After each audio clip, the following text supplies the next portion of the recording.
ठीक है, 7 भी है। तो डाउट्स जो है इस पेपर का स्टार्ट होता है क्वेश्चन नंबर 7 से। क्या दिया हुआ है? Cylinder of radius 1/4 of height. Question number 7 में जो तुम्हारा सिलेंडर है उसका रेडियस जो है वो 1/4 है हाइट का। इसको हमने मेल्ट करके स्फेरिकल बॉल्स बनाए हैं। मतलब सिलेंडर को मेल्ट करके हम लोग क्या कर रहे हैं, छोटे छोटे स्फेरिकल बॉल्स बना रहे हैं और उन सब का रेडियस सिलेंडर का रेडियस के सेम है। ठीक है, तो how many balls can be form? तो वॉल्यूम ऑफ सिलेंडर, इसको इक्वेट कर देंगे n into volume of each spherical ball या इच स्फीयर से। तो ये हो गया पाई आर स्क्वायर एच और ये हो जाएगा n into 4/3 pi r cube. अब रेडियस उसमें सेम रखने के लिए बोला, इसलिए रेडियस को मैंने सेम रखा है। अभी आर स्क्वायर आर क्यूब को उड़ा देगा, पाई पाई को उड़ा देगा, तो यहाँ पे बच जाएगा h is equals to n into 4/3 into r. अच्छा, हम लोग को रेडियस के बारे में कुछ इंफॉर्मेशन दिया हुआ था, दैट इज h/4। h/4 ठीक है, तो रेडियस की जगह h/4 लिख देते हैं और यहाँ से एक h, ये h गया, 4 से 4 गया तो n का वैल्यू आ गया 3। n का वैल्यू अगर 3 आ गया है तो ऑप्शन कौन सा दिया हुआ था? ये तुम्हारा ऑप्शन नंबर बी है। 7 का मैंने आंसर क्या दिया हुआ है देखिए जरा। आंसर तो बी दिया था ना 7 का, यस बी है। ठीक है, B option is correct answer. आ गया होगा समझ में, बहुत बच्चों का आंसर तो आ ही गया था। 7 के बाद कौन सा है बताओ, what is the next question?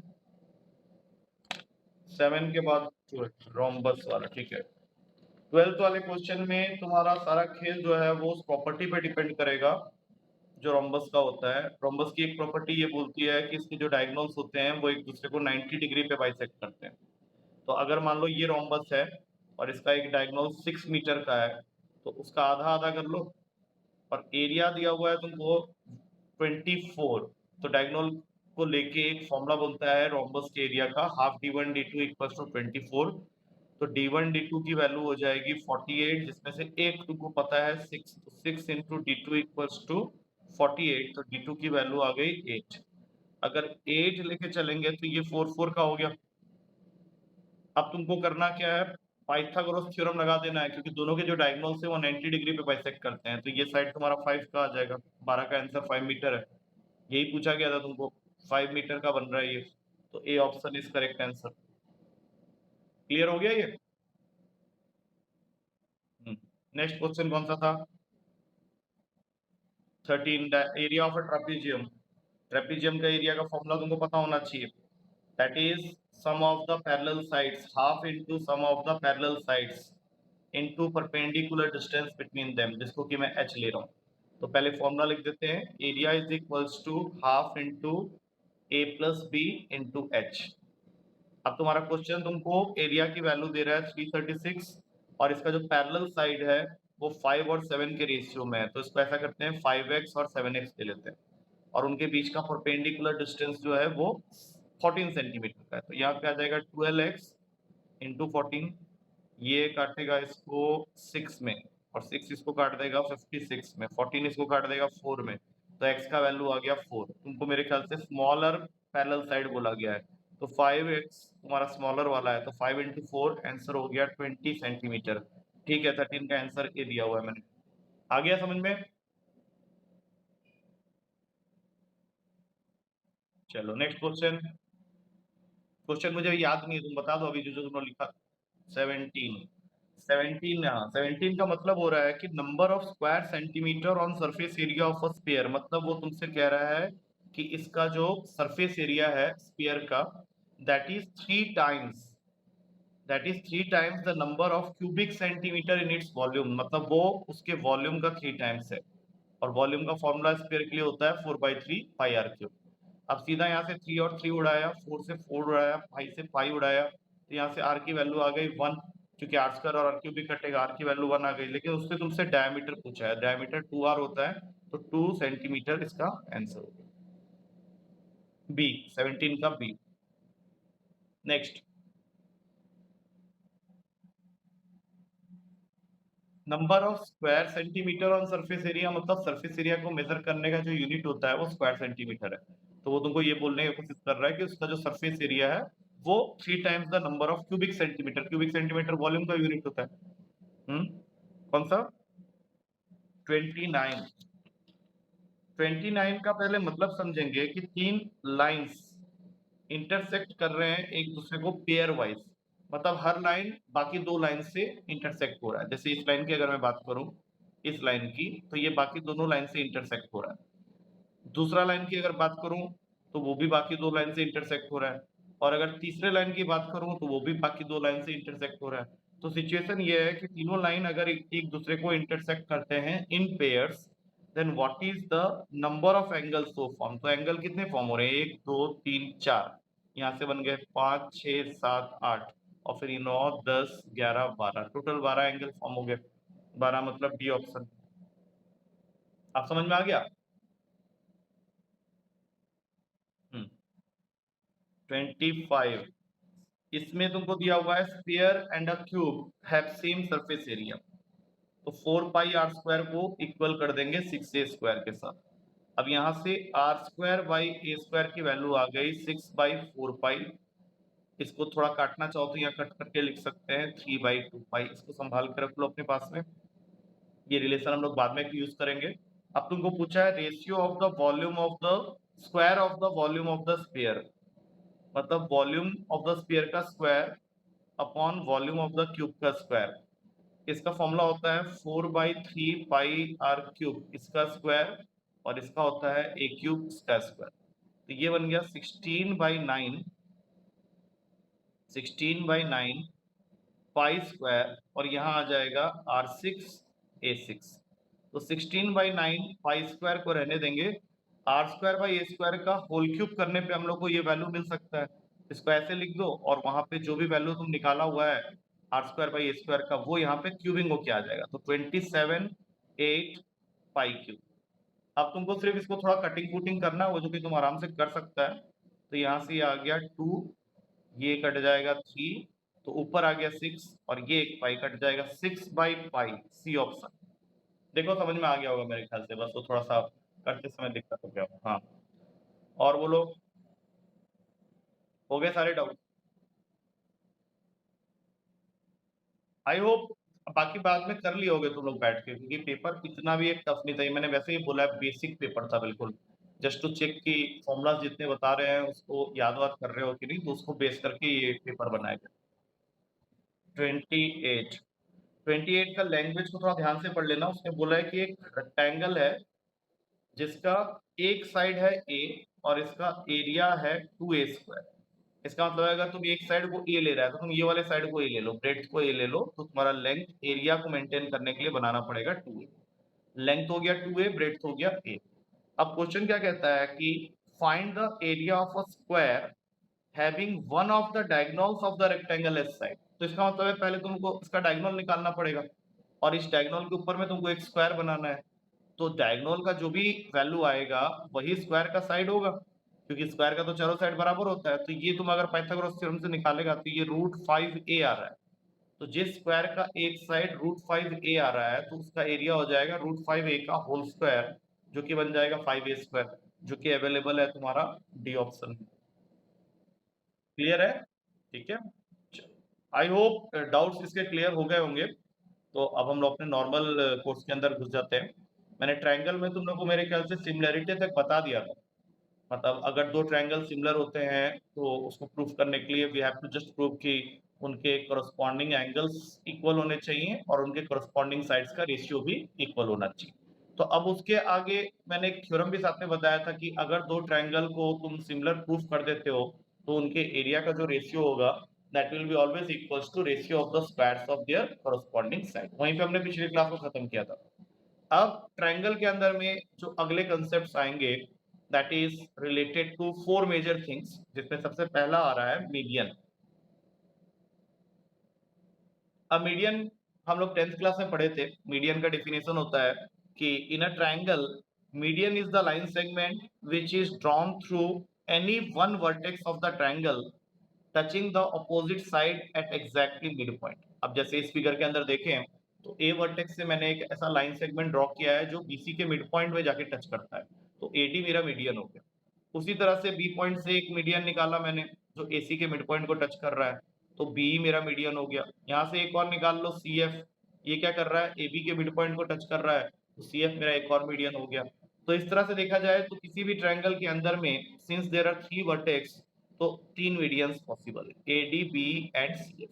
और ये तीनों जहाँ पे जाके टकराते हैं उसको हम लोग डिनोट करते हैं G से, और इस G को बोला जाता है सेंट्रॉइड। अब सेंट्रॉइड की एक प्रॉपर्टी होती है जिसके ऊपर बेस करके क्वेश्चन बन जाता है कि सेंट्रॉइड किसी भी मीडियन को 2:1 के रेशियो में डिवाइड करता है। तो अगर इस बात को मैं मैथमेटिकली लिखूं तो यहाँ से निकल के आएगा AG ratio GD, BG ratio GE और CG रेशियो GF, ये सारे के सारे वैल्यू 2:1 के रेशियो में होंगे। और मीडियन की सबसे खास बात ये होती है कि अगर किसी ट्रायंगल में हमने एक मीडियन ड्रॉ कर दिया तो फिर वो उस ट्रायंगल को 2 ट्रायंगल्स ऑफ इक्वल एरिया में डिवाइड कर देगा। जैसे मान लो इस फिगर में मैंने AD मीडियन ड्रॉ कर दिया है, तो इस AD मीडियन की वजह से क्या होगा कि 2 ट्रायंगल मिलेंगे हम लोग को इक्वल एरिया के, एक ABD और एक ACD, और इन दोनों का जो एरिया होगा that is equals to half of area of triangle ABC।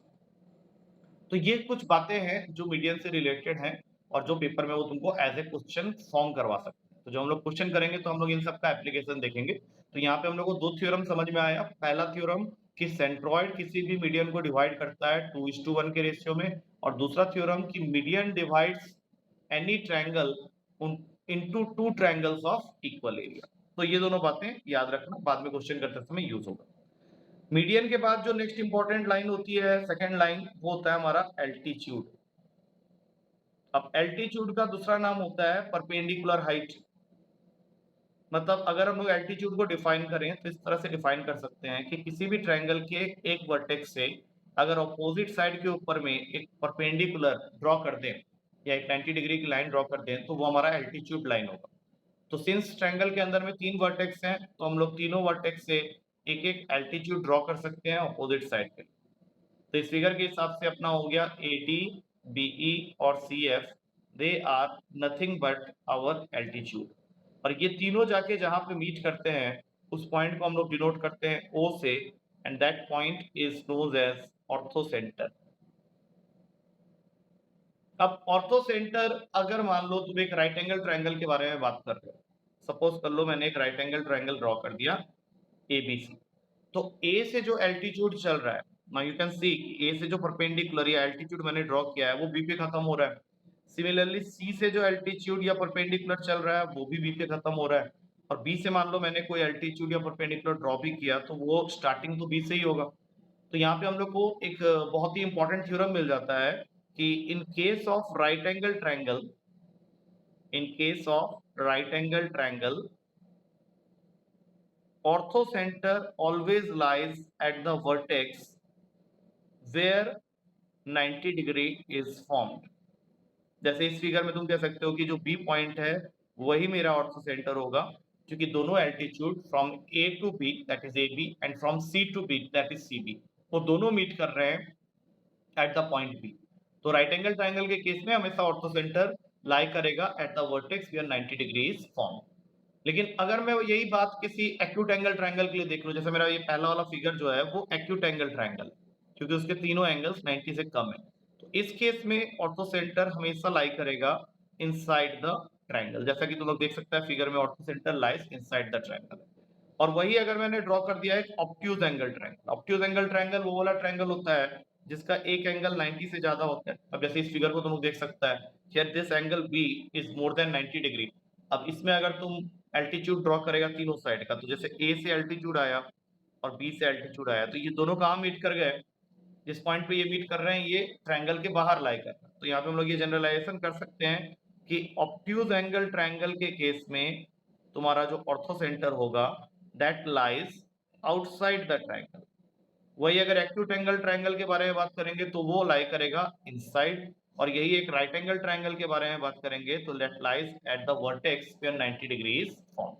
ये सब तुम्हारे पेपर में एज ए क्वेश्चन बन के भी आ सकता है, एज ए स्टेटमेंट सम बन के भी आ सकता है, या हो सकता है तुमको फिगर ड्रॉ करके खुद ही डिसाइड करना पड़े कि ये ऑर्थोसेंटर कहाँ लाई कर रहा है। तो you have to just know these facts कि ऑर्थोसेंटर किस केस में कहाँ लाई करेगा।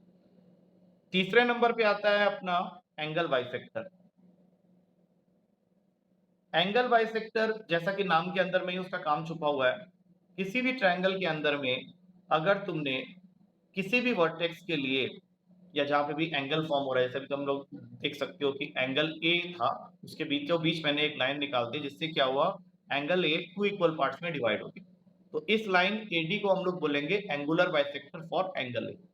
तो ट्रायंगल के अंदर 3 एंगल है, तो तीनों एंगल के लिए हम लोग एंगुलर बाइसेक्टर बना सकते हैं। मैंने नेक्स्ट बना लिया BE, that is the angular bisector for angle B.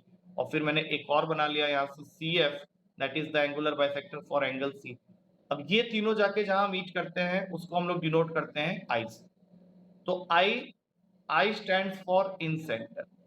तो इन सेंटर का पहला डेफिनेशन मुझे क्या मिल गया कि it is the meeting point of angle bisectors in a triangle.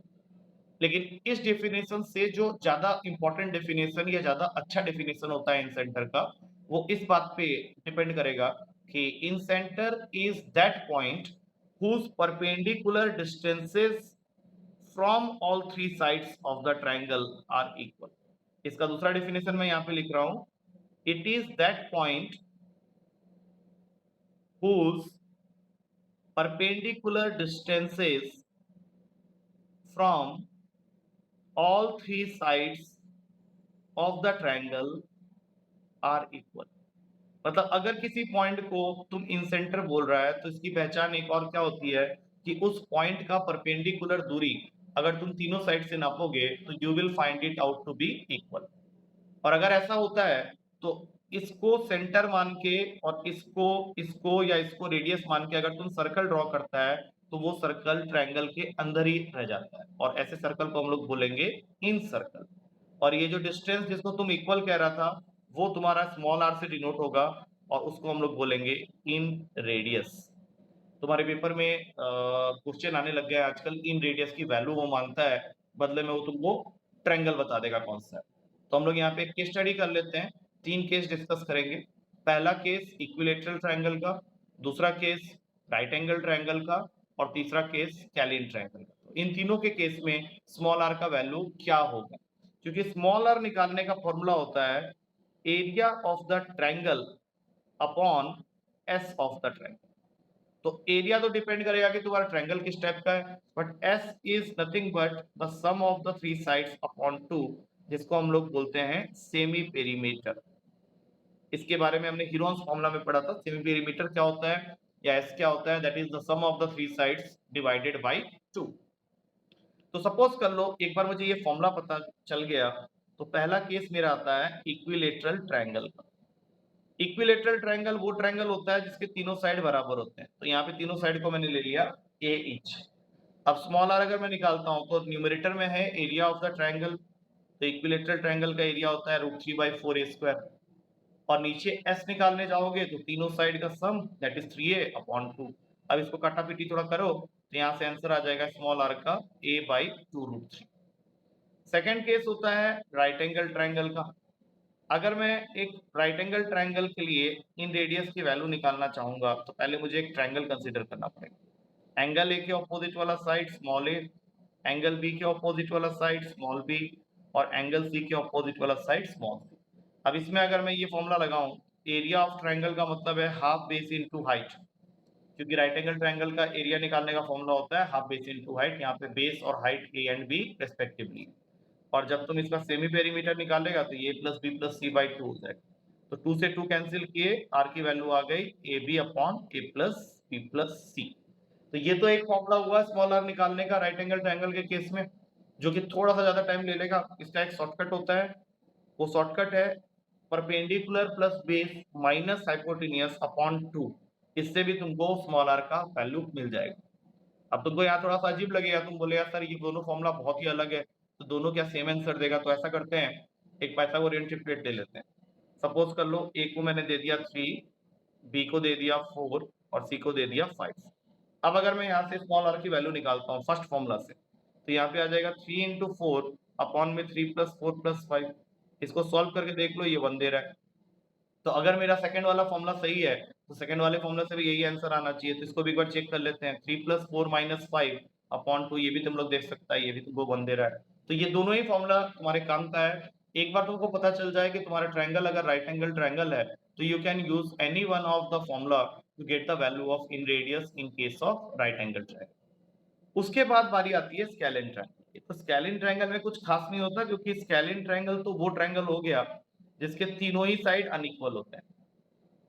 अब जैसे मैंने ये स्केलिन ट्रायंगल बना दिया, एंगल ए के ऑपोजिट में स्मॉल ए, एंगल बी के ऑपोजिट में स्मॉल बी और एंगल सी के ऑपोजिट में स्मॉल सी। तो ऐसे भी क्वेश्चन देखे गए हैं जिसमें तीनों साइड अनइक्वल होने के साथ साथ स्केलिन भी है और वहां से वो तुमको इन रेडियस निकालने बोलेगा, तो तुमको पूरा प्रोसेस करना पड़ेगा।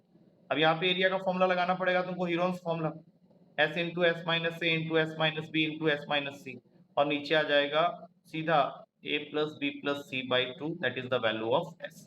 तो यहाँ पे जो तुम s निकालेगा वो तुम यहाँ पे यूज भी कर सकता है, और लगे यहाँ पे तुमको स्केलिन ट्रायंगल के लिए इन रेडियस का एक वैल्यू और फॉर्मूला भी मिल गया। उसके बाद इसी के अंदर में एंगल बाइसेक्टर के अंदर में एक बहुत इंपॉर्टेंट थ्योरम आता है जिसको हम लोग बोलते हैं, हाँ बोलो,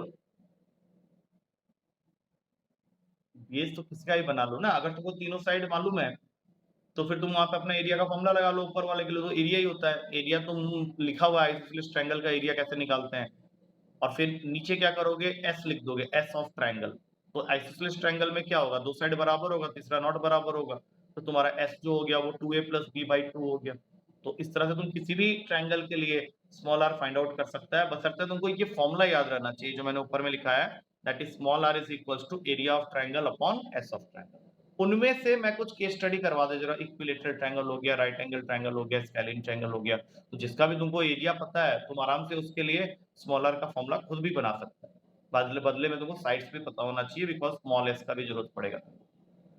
उसके बाद इसके अंदर में आता है तुम्हारा इसी के अंदर इंटरनल बाइसेक्टर थ्योरम, क्योंकि उसका कंसेप्ट एंगल बाइसेक्टर को टच करता हुआ जाता है। इंटरनल बाइसेक्टर थ्योरम हम लोग को क्या बोलता है कि सपोज कर लो एक ट्रायंगल है एबीसी और तुमने किसी भी एक एंगल का बाइसेक्टर बना लिया। लेट अस सपोज कि तुमने एंगल ए का बाइसेक्टर बनाया है यहाँ पे एडी। तो एंगल ए जिस आर्म्स से बना है, मतलब एंगल ए को बनाने के लिए जिन आर्म्स की हमें जरूरत पड़ी है उसका रेशियो, जैसे एंगल ए बना है ए बी और ए सी आर्म्स से, तो ए बी बाई ए सी का जो रेशियो होगा वो हमेशा इक्वल होगा B D by D C के साथ। अब ये B D by D C क्या है कि तुम्हारा जो एंगल बाइसेक्टर अपोजिट साइड को जाके टच कर रहा है, तो वहां पे जो दो पार्ट्स बन रहे हैं जैसे कि तुम इस फिगर में देख सकता है बी डी और डी सी, उसके रेशियो के साथ में वो इक्वल हो जाएगा। अब सपोज कर लो किसी बच्चे ने ए डी के जगह बी बना दिया एंगल बी का बाइसेक्टर, तो इसके लिए क्या बनेगा, तो इसके लिए बन जाएगा A B by B C is equals to A E by E C. इस तरह से तुम खुद भी बना सकते हो। आप जैसे मान लो किसी ने सी एफ बना दिया एंगल सी का बाइसेक्टर, अब ये तुम लोग बताओ क्या होना चाहिए यहाँ पे, इंटरनल बाइसेक्टर थ्योरम क्या बोलेगा, A C by B C is equals to, yes ठीक है, A F upon B F, ये बन सकता है। अब ये तुम लोगों को मैंने थ्योरम बता दिया, इसका डायरेक्ट यूज तुमको क्वेश्चन में देखने को मिलेगा, and that is all about your angle bisector part. उसके बाद लास्ट लाइन जो रह जाती है इसके अंदर में डिस्कशन का, that is the fourth one, that is known as perpendicular bisector. अब ये परपेंडिकुलर बाइसेक्टर क्या होता है इसको समझेंगे।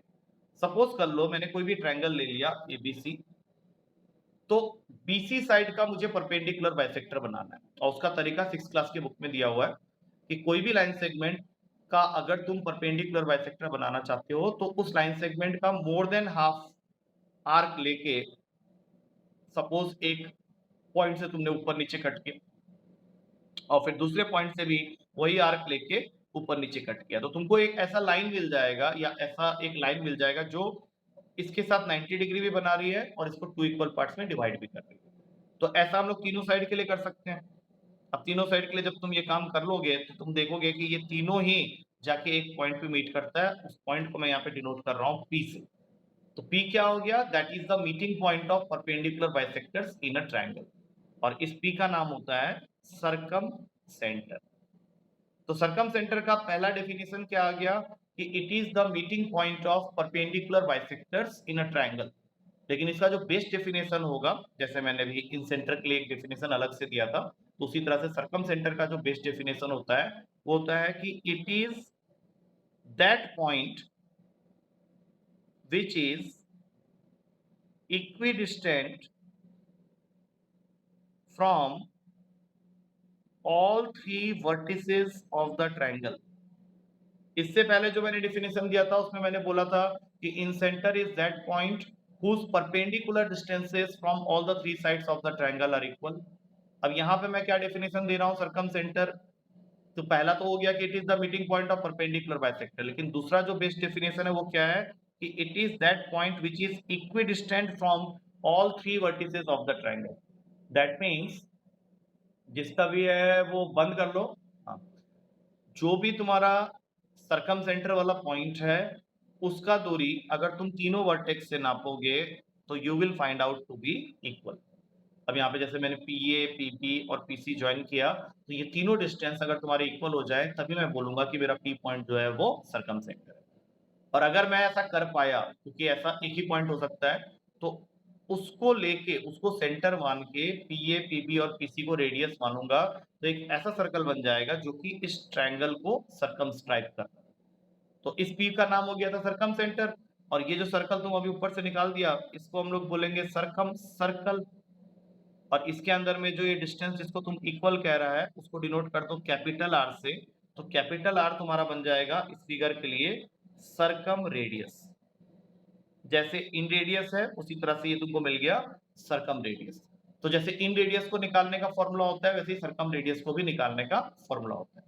बट उसमें तुमको क्या करना है, तुम्हारा फॉर्मूला क्या बन जाएगा, ABC upon 4 times of area of triangle ABC।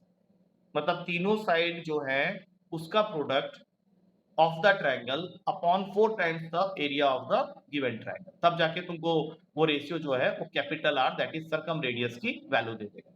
अब सपोज कर लो यही सेम केस स्टडी मैं तीनों टाइप ऑफ ट्रायंगल के लिए कर लेता हूँ। पहला आ गया मेरा इक्विलेटरल ट्रायंगल।